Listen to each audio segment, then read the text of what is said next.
안녕하세요. 축구 전문 기자 한준입니다. 손흥민 선수가 기다렸던 2022-2023 시즌 유럽 축구연맹 챔피언스리그에서 첫 번째 골을 터뜨렸습니다. 오래 기다렸던 올 시즌 프리미어리그 첫 골을 해트트릭으로 연결했던 손흥민 선수인데 이번 경기에서도 첫 골에 이어 두 번째 골까지 기록하며 멀티골로 프랑크푸르트전 승리를 이끌었습니다. 프랑크푸르트를 상대로 선제골을 내주며 끌려갔던 경기였기 때문에 손흥민 선수의 역전골과 결승골 모두 중요했는데요. 해리케인 선수의 페널티킥 실축이 나오면서 마지막까지 아슬아슬했던 경기입니다. 이번 경기 토트넘 어떻게 치렀는지 그리고 이 경기 결과를 통해 챔피언스리그 16강 진출 상황이 어떤지 총정리해드리겠습니다. 토트넘이 프랑크푸르트와 홈 경기로 치른 2022-2023 챔피언스리그 D조 4차전에서 3대2로 이겼습니다. 전반 14분 일본 대표 공격수 카마다가 선제골을 넣었지만 전반 20분에 손흥민 선수가 동점골을 넣었고 전반 28분에는 해리케인 선수가 자신이 얻어낸 페널티킥을 성공시키면서 역전했습니다. 전반 36분 손흥민 선수가 3대1을 만드는 쐐기골까지 넣었는데요. 후반 42분 손흥민 선수가 나가고 많은 로테이션이 가동된 가운데 프랑크푸르트가 총공세 끝에 3대2로 추격하는 골을 넣었거든요. 경기 마지막까지 동점골을 넣었던 프랑크푸르트였기 때문에 아슬아슬하게 토트넘이 한 골 차의 승리를 거뒀습니다.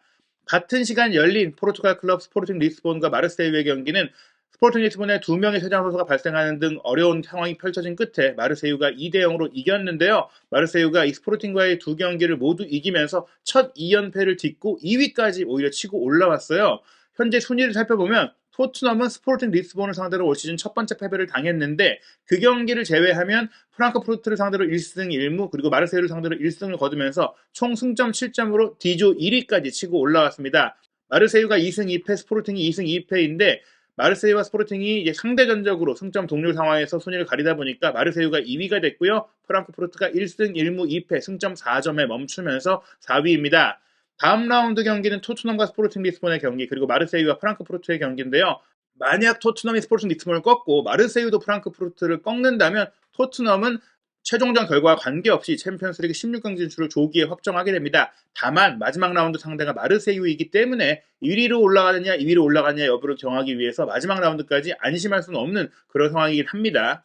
이날 경기 선발 명단을 보기에 앞서 토트넘 허스퍼가 지난주 10월 6일에 잔피에로 벤트론의 피지컬 코치가 갑작스럽게 급성 백혈병으로 사망하는 아픔을 겪었죠. 그런 가운데 브라이튼 앤 호브 알비온과 프리미어리그 원정 경기를 치르고 또 1대0 승리를 거뒀는데요. 이번에는 잔피에로 벤트론의 코치가 별세한 이후 첫 홈 경기였기 때문에 그동안 벤트론의 코치가 앉았던 이 벤치의 좌석에 또 벤트론의 코치가 훈련하거나 또 일할 때 입었던 이제 훈련복과 타이머와 뭐 이런 것들을 좀 이제 두고 또 헌사하는 또 추모하는 시간을 갖기도 했습니다. 이날 선발 명단 콘테 감독이 예고한 대로 3-4-3 포메이션이 다시 돌아왔는데요. 손흥민, 케인, 히샬리송이 3투를 구성했고 좌우 윙백으로는 로얄 선수와 세세뇽, 중명의 중앙 미드필드로 벤탄쿠르와 호이비에르, 3백은 로메로, 다이어, 랑글레가 구성했습니다. 골문은 로리스가 지켰는데요. 벤 데이비스와 랑글레가 왼쪽 센터백 자리에서 로테이션이 가동되고 있고요. 왼쪽 윙백인 세세뇽은 아무래도 손흥민 선수와 좋은 호흡을 보이고 있고 지난 브라이튼과의 경기 아주 좋은 플레이를 펼쳤기 때문에 페리시치를 대신해서 역시 선발 출전을 했고요. 오른쪽 자리가 이제 프리미어리그 경기는 아스널전 퇴장으로 인해 3경기 결장 징계가 생기기 때문에 에메르송 로얄 선수가 강제 로테이션을 통해서 또 출전하게 됐습니다. 공격 라인 말씀드린 대로 히샬리송 선수가 지난 브라이튼과의 경기 벤치에서 있다가 후반에 나왔기 때문에 충분히 쉬었고 선발 출전하게 됐고요. 프랑크푸르트는 지난주에 있었던 프랑크푸르트에서 열린 3차전 경기와 거의 같은 멤버가 나왔는데 왼쪽 윙백에서는 이제 크나우프가 부상을 당하면서 렌츠 선수가 나오게 됐고 중앙 미드필더 소우와 로데, 오른쪽 윙백 야키치, 수비라인 은디카, 하세베, 뚜따, 공격 라인 하마다, 무아니, 린스트롬은 그대로였습니다. 마리오 게체 선수가 부상에서 회복했기 때문에 프랑크푸르트의 이선 공격이 좀 강화되지 않을까 생각했는데 일단 수비를 신경 썼기 때문에 글라스너 감독은 게체 선수를 벤치에서 출발을 시켰습니다. 전반 초반에는 프랑크푸르트가 의욕적인 모습과 또 날카로운 모습 보였어요. 중앙 미드필더 로데 선수가 중앙 지역에서 이제 세세뇽을 압박하면서 따낸 공을 무아니에게 연결해주고 무아니가 연계 플레이를 통해서 오른쪽에 렌스트롬에게 내주고 렌스트롬이 문전 왼쪽 깊숙한 곳으로 크로스패스 연결한 것 카마다가 침투했는데 여기서 터치를 제대로 하지 못하면서 공이 약간 빗나가는 슈팅이라고 보기도 어려울 정도로 황당하게 빗나가는 상황이 나왔죠. 하지만 위협적인 상황이었는데 전반 14분에는 결국에는 이런 프랑크푸르트의 강한 전방 압박 수비가 토트넘의 수비 실수를 야기했습니다. 로메로 선수가 다이어 선수에게 쉽게 패스를 내준 상태에서 다이어가 터치한 것이 좀 길게 흘렀어요. 결정적인 수비 실책이라고 할 수 있겠는데요. 그렇게 흐른 공을 린스트렘 선수가 빠르게 달려들어서 뺏어낸 이후에 운전으로 이제 컷백을 연결했는데 콜로 무아니 선수에게 공이 향했을 때 로리스가 몸을 이제 던지면서 막아냈거든요. 그 공이 확실하게 처리되지 못한 가운데 공격에 가담했던 로데 선수에게 흘렀고 로데 선수가 반대편 카마다 선수가 자유롭게 있는 것을 포착하고 밀어줬고요. 카마다 선수가 빈 골문에 가볍게 차 넣으면서 프랑크푸르트가 오히려 앞서가게 됐습니다. 하지만 토트넘은 이런 리드 상황을 오래 허용하지 않았습니다. 5분 만에 동점골이 나왔는데요. 손흥민 선수를 활용한 공간 플레이가 정확하게 맞아 들어갔습니다. 오른쪽 측면에서 로얄 선수가 가운데에 케인 선수에게 전진 패스를 보냈어요. 히샬리성 선수가 배우로 돌아가는 움직임을 가져가면서 케인 선수가 순간적으로 좀 자유로워졌고 뒤로 나와서 공을 잡은 케인 선수도 욕심부리지 않고 배우로 빠져들어가는 손흥민 선수를 향해 빠르게 스루 패스를 연결하면서 공격 템포가 딱 맞아 들어갔고요. 손흥민 선수는 오프사이드 셉에 걸리지 않으면서 프랑크푸르트의 3백 뒷공간으로 침투했고 골키퍼와 1대1 상황 골키퍼의 위치, 골문의 위치 정확하게 포착하고 두 번의 터치 이후 깔끔하게 땅볼 슈팅을 밀어넣으면서 정확한 1대1 동점골을 만들었습니다. 그리고 나서 전반 25분에는 케인 선수가 문전으로 단독 드리블로 치고 들어가는 과정 속에서 프랑크푸르트의 오른쪽 윙백인 야키치가 좀 무리한 몸싸움으로 저지했거든요. 처음에는 해리 케인 선수가 나뒹굴었을 때 주심이 이거는 정상적인 몸싸움이다라고 단호한 표정을 지었는데 선수들이 계속 항의를 했어요. 그러던 과정 속에 VAR 콜이 왔고 VAR을 통해 확인했을 때는 야키치 선수의 몸싸움 과정에서 공을 전혀 건드리지 못했고 이미 야키치가 통과돼서 골키퍼를 마주할 수 있는 결정적인 찬스로 이어지는 과정이었기 때문에 페널티킥으로 이제 판정이 정정됐고요. 전반 28분에 케인 선수가 직접 키커로 나서서 강력한 슈팅으로 구석에 꽂아 넣으면서 토트넘이 2대1로 역전을 했습니다. 물론 프랑크푸르트도 바로 반격에 나섰는데요. 전반 31분에 로데 선수가 오른쪽 측면으로 깊숙하게 연결한 스루 패스, 린스트렘 선수가 빠르게 빠져들어가면서 니어포스 쪽으로 각이 다소 없었지만 날카로운 오른발 슈팅을 연결한 것 로리스 선수가 가까스로 선방을 했고요. 전반 35분에는 토트넘이 또 한 번 응수했습니다. 왼쪽 센터백인 랑글레의 롱패스 해리 케인 선수를 지나쳐서 히샬리성에게 이어졌는데 히샬리성 선수가 공격 템포를 살리기 위해서 이 공을 잡은 게 아니라 헤더 패스를 강하게 전방으로 찔러 넣으면서 손흥민 선수에게 연결했고요. 손흥민 선수가 속도를 살려서 질주한 이후 문전 왼쪽까지 돌파에 들어가서 왼발 슈팅까지 가져갔는데 골키퍼의 선방에 막혔습니다. 하지만 이 장면 이후 토트넘은 결국 쐐기골까지 박으면서 화끈한 공격, 무엇보다 손흥민 선수의 결정력이 살아난 것을 확인할 수 있었는데요. 오른쪽 측면으로 깜짝 이동해서 크로스 패스를 올린 호이비에르 선수의 패스를 받아서 손흥민 선수가 화끈하고 강력하게 왼발 발리 슈팅을 때려 넣으면서 3대1을 만들었습니다.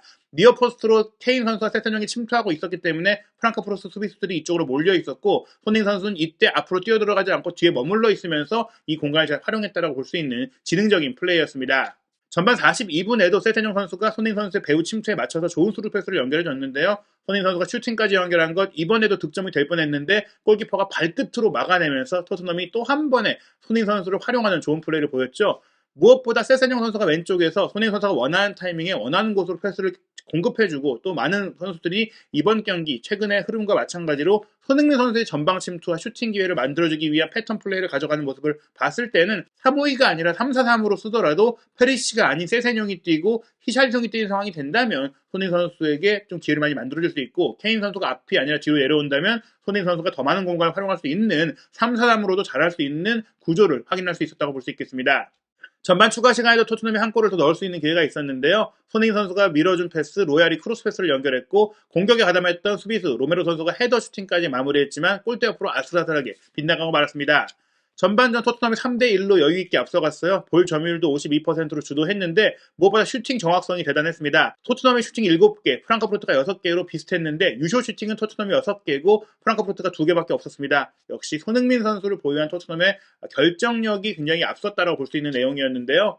후반전에도 토트넘이 좋은 기회들을 많이 만들었습니다. 후반 7분에는 히샬리성 선수가 단독 돌파로 오른쪽 측면을 무너뜨린 이후 반대편에서 치고 들어온 세세뇽 선수를 향해서 패스했는데 세세뇽 선수의 슈팅이 골키퍼의 선방에 막혔고요.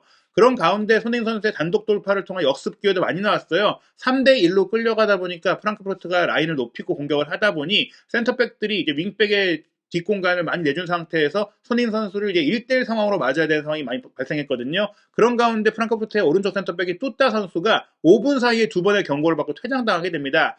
후반 10분에도 손흥민 선수의 왼쪽 측면 돌파를 노골적인 파울로 막아서서 경고를 받았는데 후반 20분에는 다시 한번 1대1 상황을 내줄 수 있는 상황이 되자 아예 뒤에서 씨름하듯이 잡아서 흔들어서 넘어뜨렸거든요. 이 상황을 주심이 내버려둘 수 없었죠. 결국엔 두 번째 경고를 통해 퇴장이 되면서 수적 열세까지 처한 프랑크푸르트였습니다. 그리고 이렇게 얻어낸 프리킥 장면에서 손흥민 선수는 다이어가 슬쩍 밀어준 공을 강력한 오른발 중거리 슈팅을 연결했는데 골문 구석으로 예리하게 흘러갔으나 아쉽게도 골키퍼의 선방에 막혔어요. 계속해서 손흥민 선수는 뒷공간, 특히 10명이 된 프랑크푸르트의 수비를 흔들었는데요. 후반 20분에도 손흥민 선수의 화끈한 드리블 돌파가 하세베의 노골적인 파울에 걸려 넘어졌는데, 하세베도 이미 경고한 차례가 있었거든요. 하지만 이미 퇴장 선수 한 명이 발생했던 프랑크푸르트라는 것을 좀 감안한 탓인지 하세베의 두 번째 이 거친 파울은 경고를 주지 않았습니다. 3대1인 상태에다가 수적 우위를 가져가자 콘테 감독은 로테이션을 위해 선수들의 체력을 세이브하기 위한 선수 교체를 했는데요. 중앙 미드필드인 벤탄쿠르와 공격수 히샤이송을 빼고 비수마와 스킵을 투입하면서 3-5-2 대형으로 또 바꿔가면서 중원을 안정화시키고 손흥민 선수와 케인을 통한 역습 공격을 극대화하기 위한 구성을 했습니다. 이에 맞춰서 프랑크푸르트도 후반 24분 무아니, 하세베, 로데 등을 빼고 보레, 에빈베, 스몰치치를 투입해서 체력을 강화하고 또 몰아치기 위한 좀 공격적인 카드들을 꺼냈는데요.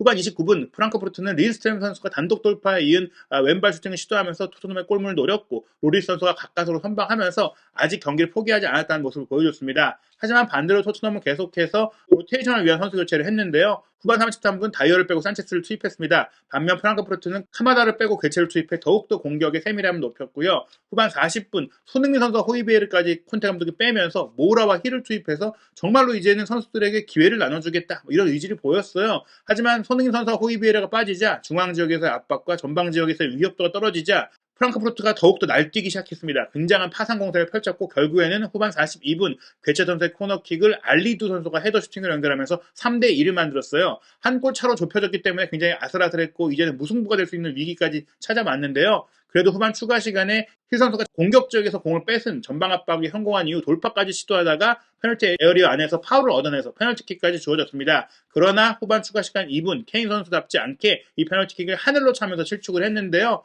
후반 추가 시간 3분에는 케인 선수의 크로스 패스가 또한 힐 선수에게 결정적인 1대1 기회로 이어지는 듯 했으나 이 기회에서도 힐 선수가 온몸을 던졌음에도 헤더 슈팅을 하지 못하고 공이 빠지는 상황이 됐습니다. 4대2가 됐다면 좀 안정적으로 경기를 마칠 수 있었을 텐데요. 5분의 추가 시간이 지어진 가운데 마지막 시간까지도 프랑크푸르트가 공격을 펼쳤고 알리드 선수의 중거리 슈팅까지 매섭게 골문 구석으로 향했지만 로리스 선수가 간신히 막아냈습니다. 사실 이 한 골을 내주는 것만으로도 비길 수가 있었기 때문에 토트넘이 손흥민 선수를 뺀 이후 정말 큰 위기를 겪었는데요. 결국에는 그래도 손흥민 선수의 골이 결승골이 되면서 중요한 승점 3점을 얻었습니다. 손흥민 선수와 케인 선수가 올 시즌 첫 챔피언스리그 득점을 같은 경기에서 나란히 기록을 했고, 토트넘은 브라이튼전에 이어 이번 프랑크푸르트와의 경기까지 이기면서 10월달 2연승에 성공했습니다. 다음 경기는 10월 16일 일요일 새벽 1시 30분에 열리는 에버튼과의 프리미어리그 홈경기, 연달아 치러지는 홈경기인데요. 이어서 맨체스터 유나이티드전, 뉴캐슬전까지 프리미어리그 3경기를 연속으로 주중까지 치르고 스포팅 리스본과 챔피언스리그 5차전 경기를 통해 챔피언스리그 16강 진출 조기 확정에 도전합니다. 9월에 프리미어리그 첫 골, 10월에 챔피언스리그 첫 골을 터뜨린 손흥민 선수, 벌써 올 시즌 5호 골을 성공했고요. 지난 브라이튼전에는 결정적인 도움도 기록하면서 우리가 알던 손흥민 선수의 그런 날카로움을 되찾고 있습니다. 에버튼과의 경기, 그리고 맨유전과 뉴캐슬전까지 손흥민 선수의 득점 행진이 이어질 수 있을지 한준TV에서 토트넘 허스퍼와 프리미어리그 최신 소식 확인하시기 바랍니다.